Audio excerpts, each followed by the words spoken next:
पता है कि इस समय पूरे देश में जो है लाइब्रेरी में पढ़ाई अधिक हो रही है और उस लाइब्रेरी में अगर कोई अपनी दोस्ती के रिश्ते को तार तार कर दे तो समझिए कि उस पर क्या बीतेगी और उन परिवार वालों पर क्या बीतेगी जिसकी बच्ची के साथ इस तरह की हैवानियत हो जाए। तो सारा घटना मैं आपको बता रहा हूँ कि भोजपुर ज़िले के आरा शहर में एक लाइब्रेरी है और उस लाइब्रेरी में हज़ारों बच्चे जो है पढ़ते हैं, लड़कियां पढ़ती है, लड़के पढ़ते हैं। उसके बाद क्या होता है कि ये आपको पता ही होगा कि दिन और रात दोनों समय में लाइब्रेरी चलती है। रात में भी लड़कियां जो है खाना पीना घर से खाकर जो है अपने जो है लाइब्रेरी में पहुंच जाती है और पहुंचने के बाद वहां पर रात भर पढ़ाई करती है। लेकिन इस बीच एक घटना घटती है कि भोजपुर ज़िले आरा के गांव देहात की रहने वाली लड़की जो बिहार पुलिस की तैयारी कर रही होती है, जो कंपटीशन की तैयारी कर रही होती है, वो लड़की पढ़ने के लिए एक लाइब्रेरी में जाती है और जो है वहाँ पर जब जाती है अपने माता पिता को जो है सभी लोगों को ढांढस बंधाई है कि हम जो है बिहार पुलिस में एक देश की सच्ची नागरिक बनेंगे, सिपाही बनेंगे और आप लोगों के लिए जो है अच्छे अच्छे जो है सामान कपड़े खरीद कर लाएंगे। और उसकी एक छोटी बहन होती है जो बहन हमेशा कहती है, जब वो पढ़ने जाती है, आरा पढ़ने जाती है, तो वो लड़की गांव देहात की थी तो अपने बहन से बोलती है, बड़ी बहन से, कि दीदी कुछ ना कुछ खाने पीने की सामान लेते आइएगा। आम फल का जब समय आता है तो उसे फल मंगाती है, मिठाई मंगाती है। इसके बाद और भी बहुत सारे जैसे नारियल पानी हो, इस तरह की चीज़ें जो है अपने बड़ी बहन से मंगाती रहती है। उसके बाद क्या होता है कि वो इसके बाद अपने गांव देहात में वो प्रैक्टिस भी करती है, दौड़ने की प्रैक्टिस करती है, इसलिए कि आपको पता ही है कि बिहार पुलिस का एग्ज़ाम हो, कोई भी पुलिस का एग्ज़ाम हो तो उसमें दौड़ अनिवार्य होता है, इसलिए वो तैयारी कर रही होती है। उससे एक लड़के से दोस्ती होती है और वो लड़का जो है उसके साथ प्यार जैसे शब्द का नाम ही बदनाम हो जाएगा, इस तरह के अगर कोई घिनौना काम कर दे तो वो एक लड़के से प्रेम करती है और प्रेम करने के साथ साथ जो है उस लड़के के साथ लाइब्रेरी में आती जाती रहती है। और 22 मई को होता क्या है कि 22 मई 2025 को लड़की जो है अपने घर से काम धाम करके जो है खेतों में, गरीब परिवार से लड़की थी इसलिए खेतों में भी काम करने जाया करती थी, अपने माता पिता का मदद करती थी। इसके बाद क्या होता है कि वो अपने सुबह जो है अपने माता पिता के कामों में हाथ बटाकर खेत से जो है काम करके अपने भैंस को, गाय को खाना खिलाकर वहाँ से वो लाइब्रेरी आती है। लाइब्रेरी जब पहुँचती है तो उसके बाद लाइब्रेरी पहुँचती है, लाइब्रेरी में पढ़ाई होती है। उसका एक दोस्त फ़ोन करता है कि तुम लाइब्रेरी में आओ, इसके बाद वो लाइब्रेरी में आती है। इसके बाद उसके दोस्त जो हैं, उसके दोस्त के दिमाग में सातिराना अंदाज़ जो है, उसके दिमाग में शैतानी बात जो है चल रही थी, जिसकी वजह से वो उसे लाइब्रेरी में बुलाता है। बुलाने के बाद क्या होता है कि धीरे धीरे जो है वो लोग लाइब्रेरी में पढ़ते हैं। जब शाम का समय होता है तो वो उसे कुछ नशीला जैसे कोल्ड ड्रिंक्स हो या फिर कोई चीज़ में उसे नशीला पदार्थ मिलाकर पिला देता है, हंसी मजाक में उसे पिला देता है। पिलाने के बाद उसके साथ लाइब्रेरी में ही दुष्कर्म कर दिया जाता है, उसके साथ लाइब्रेरी में ही गैंगरेप हो जाता है। उसके बाद क्या होता है कि जब काफ़ी समय बीत जाता है तो वो घर नहीं आ पाती है तो उसके कॉल लगाए जाते हैं, कॉल कोई उठा नहीं रहा है। उसके बाद उसका दोस्त जैसे रेप करता ही है, उसके बाद उसके और दोस्त जो हैं वो भी उसके साथ दुष्कर्म करते हैं, रेप बलात्कार कर देते हैं उसको। जिसके बाद लड़की काफ़ी बेहोशी की हालत में जाती है, लड़की छटपटा रही है, चिल्ला रही है, चीख रही है और बता रही है कि भाई हमें हॉस्पिटल पहुंचा दो, लेकिन कोई उसे हॉस्पिटल पहुंचाने वाला भी नहीं होता है। लाइब्रेरी में इसके सारे लोग जो है भाग खड़े हो जाते हैं। उसके बाद लड़की चीख रही है, जब घर को उसको सूचना दिया जाता है, घर पर फ़ोन किया जाता है तो उसके लड़की के मम्मी पापा जो है उस लाइब्रेरी में पहुंचते हैं तो देख रहे हैं कि उसकी छोटी बहन देख रही है कि वो पूरा छटपटा रही है, रो रही है। आनन फानन में उसे हॉस्पिटल पहुंचाया जाता है और जब हॉस्पिटल पहुंचाया जाता है तो डॉक्टर बताता है इसके साथ गैंग रेप हुआ है।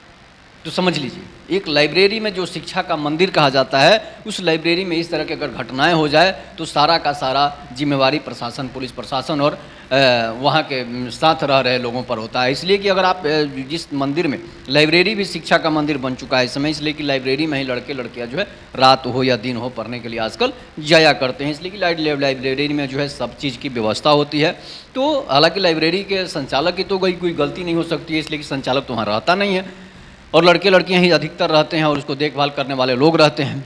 इसलिए लाइब्रेरी की गलती कैसे नहीं कर सकते हैं। और कोई भी हो, विद्यालय में अगर कोई रेप कर देता है तो विद्यालय की तो गलती होगी नहीं, प्रिंसिपल की तो गलती होगी नहीं। हाँ, अगर कोई उसमें शामिल होता है उसकी गलती होती है।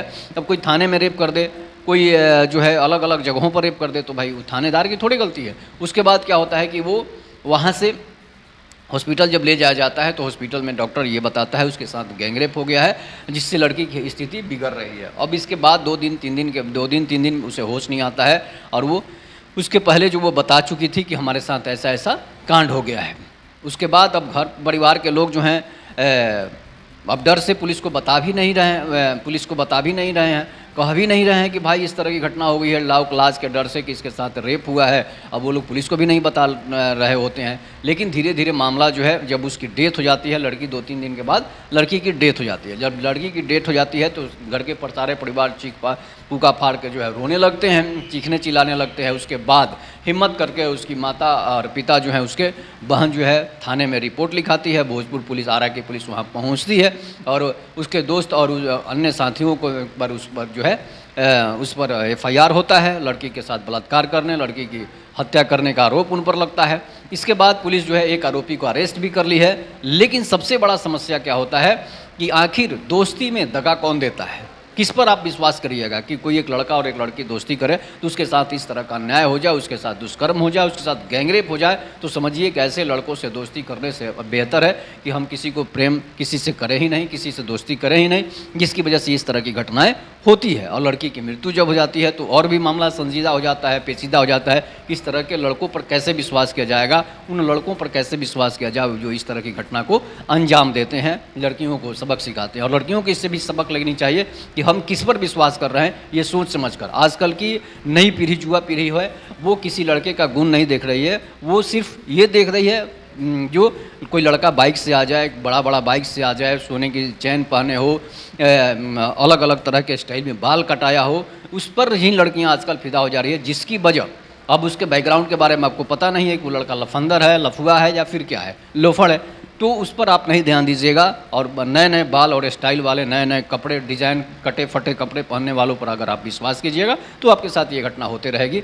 इसलिए कि न उनके पास न संस्कार है, न उनके पास कोई व्यवहार है। तो इसलिए संस्कार और व्यवहार देखकर ही प्यार कीजिएगा, तभी जाकर आपका ज़िंदगी स्वर्ग बनेगा, नहीं तो नरक में जाते आपको देर नहीं लगेगी। जिस तरह की घटना को अंजाम दिया गया है, ये उस तरह के लोगों की मानसिकता है, उस तरह के लोगों की मानसिकता गिर चुकी है, इस तरह इस घटना को अंजाम दिया गया है। और लड़की के माता पिता को रो रो कर बुरा हाल है, इसलिए कि घर के परिवार चलाने वाली वही लड़की थी और नौकरी का सपना पाले हुई थी कि सरकारी नौकरी में जाएंगे, बिहार पुलिस में दरोगा बनेंगे या फिर सिपाही बनेंगे। लेकिन उसका सपना धरा का धरा रह गया, उसका सपना टूट गया। तो इस तरह के दोस्तों पर भी विश्वास न कीजिए, इस तरह के लोगों पर भी विश्वास न कीजिए। सिर्फ और सिर्फ अपने पढ़ाई और माता पिता पर ध्यान दीजिए, तभी जाकर आप जो है सफल होइएगा, तभी जाकर आप सुरक्षित रह सकते हैं। और इस तरह के गार्जियन को भी, अभिभावकों को भी ध्यान देने की जरूरत है, जो अपने लड़कियों के मोबाइल में किसके बात हो रहा है, किससे नहीं बात होता है, कौन इंस्टाग्राम पर फॉलोअर है, कौन किसको फॉलो कर रहा है, इंस्टाग्राम पर क्या चैट कर रही है, इन सब चीज़ों पर अगर आप ध्यान देंगे तभी जाकर आपकी लड़की सुरक्षित रहेगी। नहीं तो लड़कियों को भी इस पर ध्यान देना है कि आखिर वो लड़का जो है किस व्यवहार का है, किस तरह का है, उसके परिवार और ख़ानदान किस तरह का है, कहीं वो अपराधी तत्व का तो नहीं है जिससे कि ये घटना को अंजाम देने से बचा जा सकता है। इस पर आप लोग अपनी प्रतिक्रिया जोड़ दीजिएगा। तब तक के लिए नमस्कार। जय हिंद, जय भारत, जय श्री राम।